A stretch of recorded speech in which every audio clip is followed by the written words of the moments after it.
What happens when Hollywood's most respected legend comes face-to-face with late-night television's most controversial host? You won't believe what unfolds when decades of political differences and personal pride collide on live television.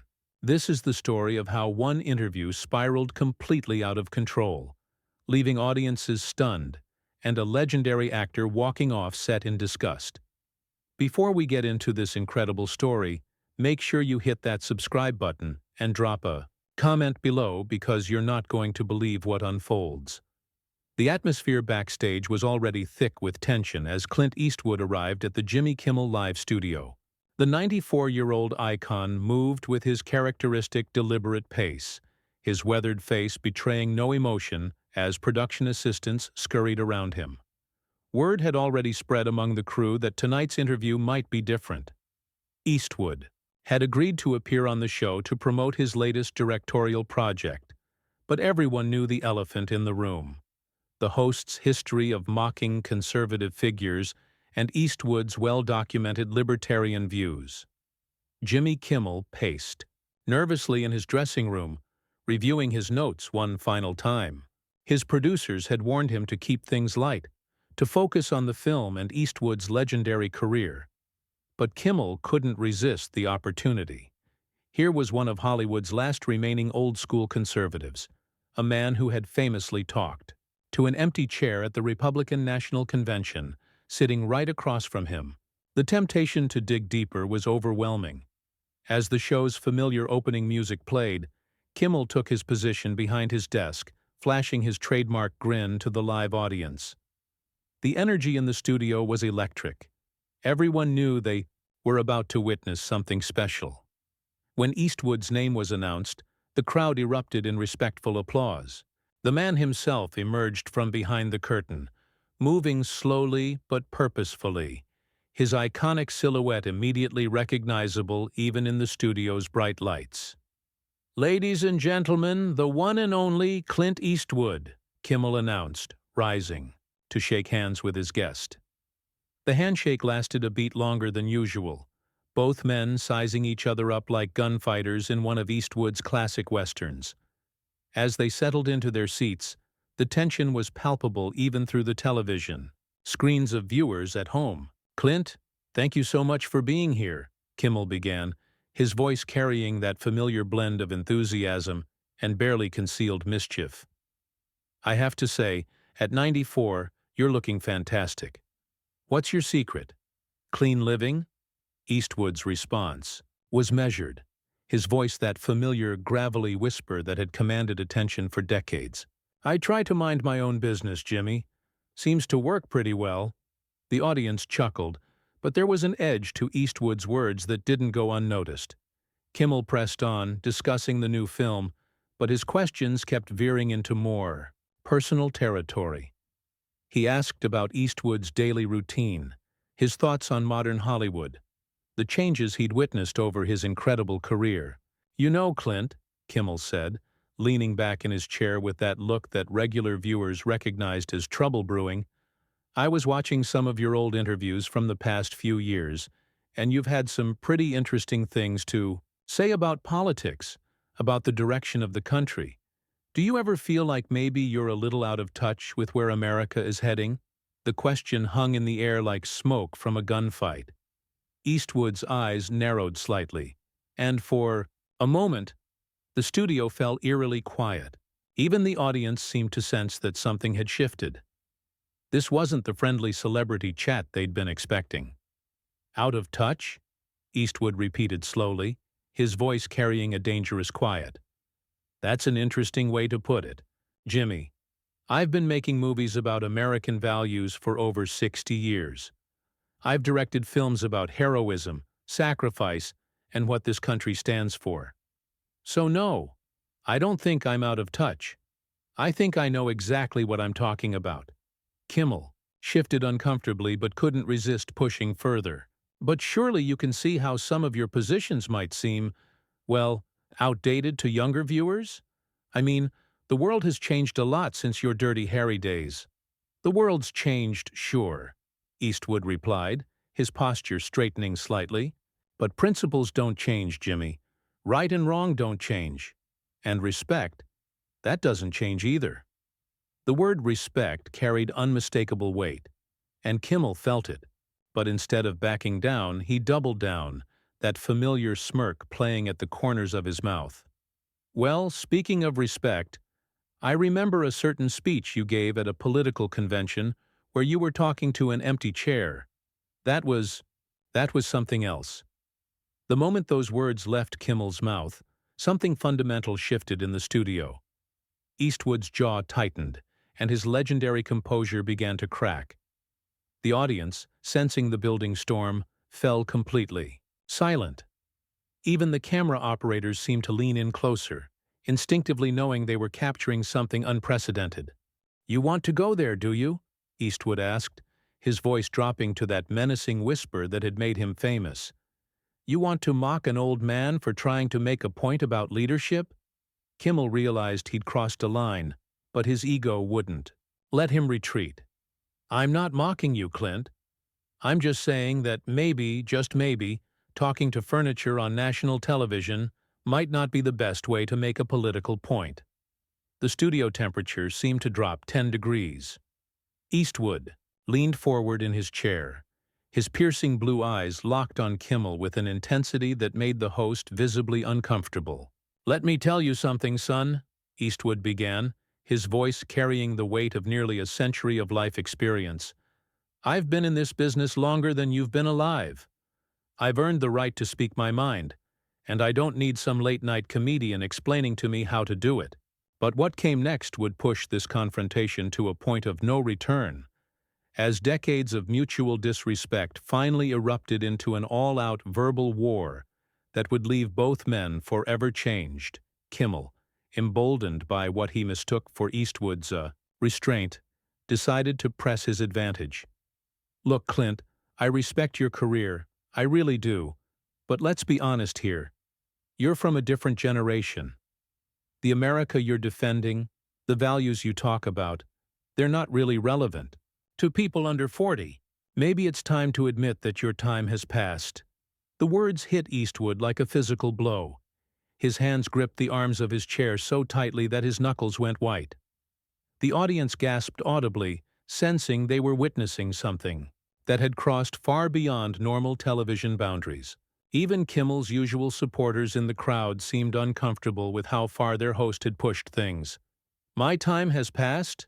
Eastwood repeated, his voice now carrying a dangerous edge that made seasoned crew members take involuntary steps backward. "Let me tell you about time, Jimmy. I was making movies when you were still wetting your bed. I was serving this country when your biggest worry was what cartoon to watch on Saturday morning. And I was learning about respect and dignity when you were learning how to make cheap jokes at other people's expense."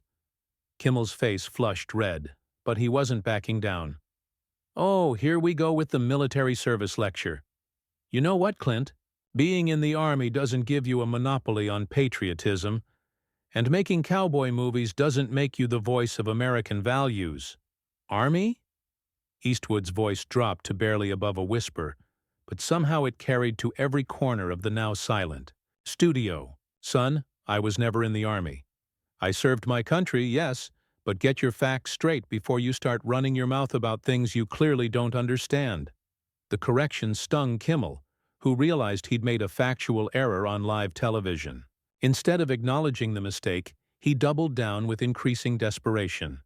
"Fine, whatever branch it was. The point is, you can't hide behind your service record every time someone challenges your outdated political views.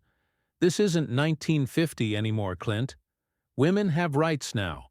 People of color have rights. The LGBTQ community has rights.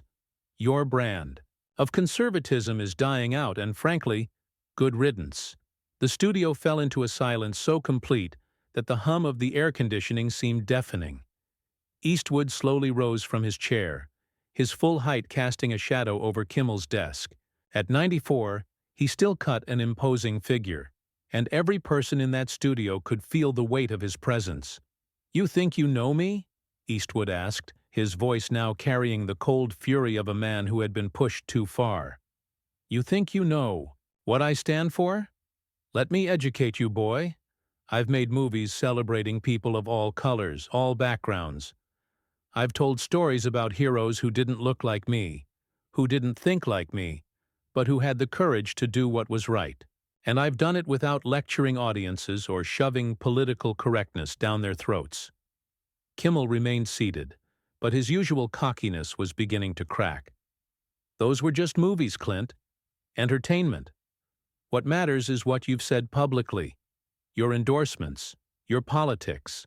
And let's face it, you've aligned yourself with some pretty questionable people over the years. Questionable people? Eastwood's laugh was harsh and bitter. You want to talk about questionable? Every night you sit behind that desk and tear down people who've actually accomplished something with their lives. You make your living mocking others, ridiculing anyone who doesn't subscribe to your narrow view of the world. And you have the nerve to lecture me about character? The audience was beginning to shift uncomfortably. This had gone far beyond entertainment into genuinely personal territory. Kimmel's producers were frantically gesturing from the sidelines, trying to get their host's attention, but he was too focused on the confrontation to notice. "I call out hypocrisy when I see it," Kimmel shot back, his voice rising. "And I see plenty of it from your side of the political aisle. You talk about values and principles, but you've supported politicians who represent the exact opposite of everything you claim to believe in." Eastwood took a step closer to Kimmel's desk, his presence now completely dominating the set. "You know what your problem is, Jimmy? You've never had to fight for anything real in your life. You've never had to make the hard choices, never had to stand up when it actually mattered. You just sit there in your comfortable chair, making jokes about people who have." "That's not fair and you know it," Kimmel protested, but his voice lacked its usual confidence. "I've used my platform to speak out on important issues. I've taken stands on health care, on gun violence, on nothing that ever cost you anything," Eastwood interrupted, his words cutting through Kimmel's protests like a blade.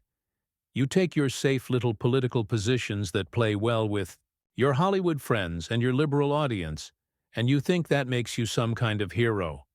But real courage isn't telling people what they want to hear, son. Real courage is standing up for what's right, even when it's unpopular." The confrontation was reaching a fever pitch, with both men now completely abandoning any pretense of civilized discourse.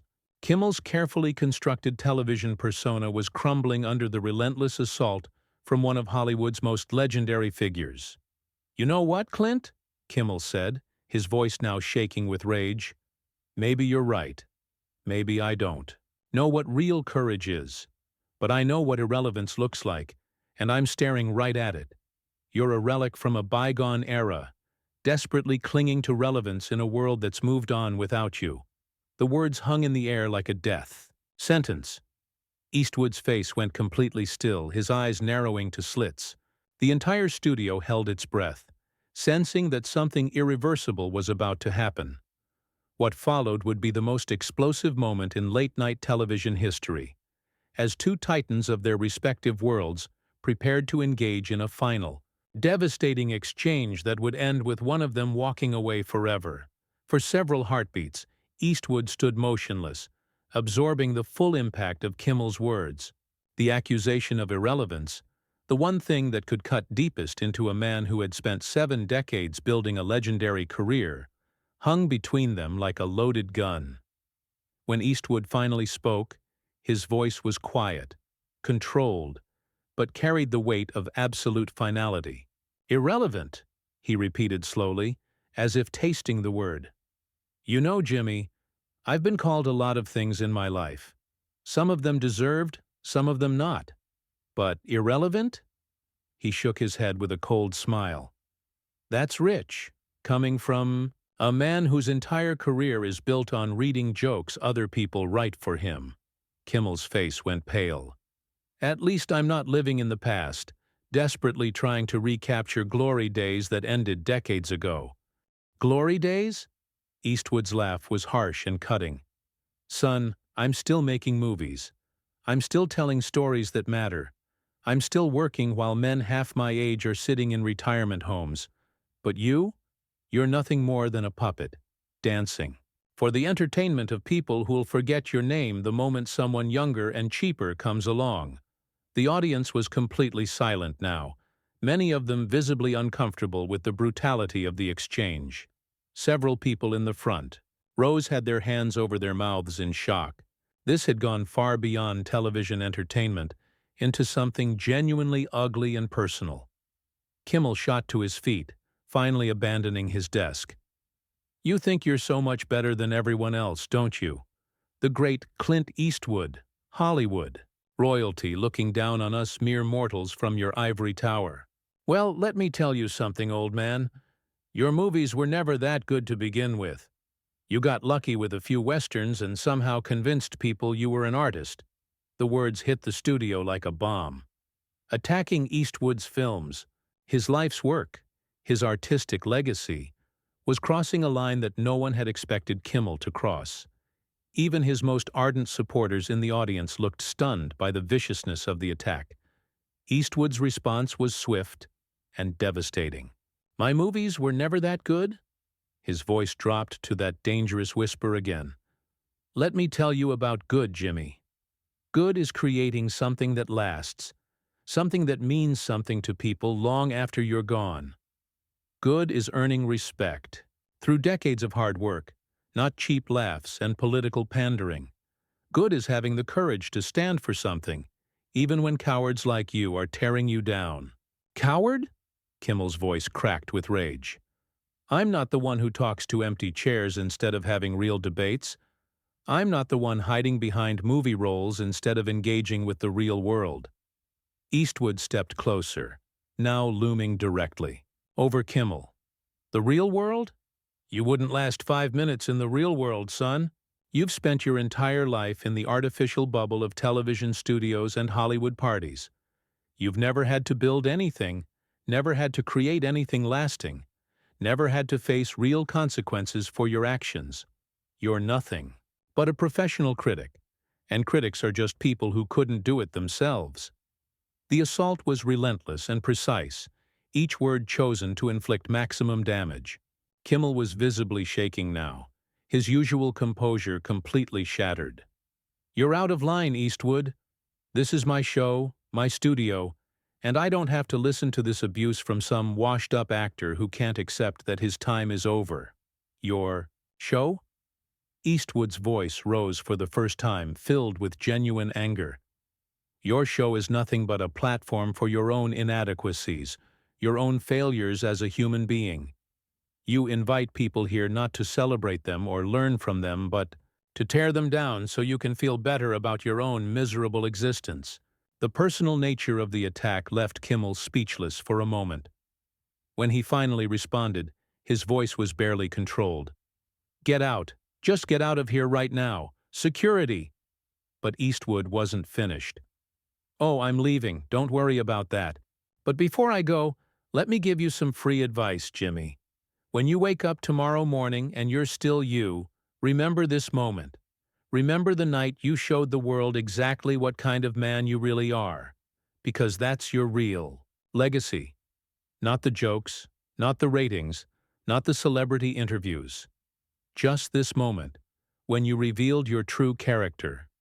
Security guards were moving toward the stage now, but Eastwood waved them off with a dismissive gesture. "I don't need an escort, boys. I know the way out." He turned back to Kimmel one final time. "You know what the difference is between us, Jimmy? When people remember me, they'll remember the work, the movies, the stories I told. When they remember you, they'll remember this. The night you tried to humiliate a 94-year-old man and ended up humiliating yourself instead." With that, Eastwood began his slow, deliberate walk toward the exit. The audience remained frozen in stunned silence as one of Hollywood's greatest legends made his way across the stage. There was something both dignified and heartbreaking about his departure. A man who had given his life to entertaining others, walking away from what would likely be his final television appearance. As he reached the edge of the stage, Eastwood paused and looked back one more time. "You want to know about irrelevance, Jimmy? Irrelevance is wasting your platform on petty attacks instead of doing something meaningful with it. Irrelevance is choosing to be small when you could choose to be better. And with those final words, Clint Eastwood disappeared behind the curtain, leaving behind a shell-shocked host, a traumatized audience, and a moment that would be replayed endlessly across social media and news programs. Kimmel stood alone at his desk, visibly shaken, struggling to find words that could somehow salvage the disaster his show had become. The studio remained eerily quiet for several more seconds before Kimmel finally managed to speak. "We'll be right back after this commercial break," he said weakly, his voice barely audible. As the cameras cut away, the full weight of what had just transpired began to settle over everyone present. In those final moments before the commercial break, as crew members scrambled and audience members sat in stunned silence, it was clear that something irreversible had occurred. This wasn't just a heated interview gone wrong. It was the end of something, a line crossed that could never be uncrossed. The confrontation had revealed truths about both men that perhaps neither had wanted exposed, and the aftermath would leave both their reputations forever changed by this single, explosive encounter.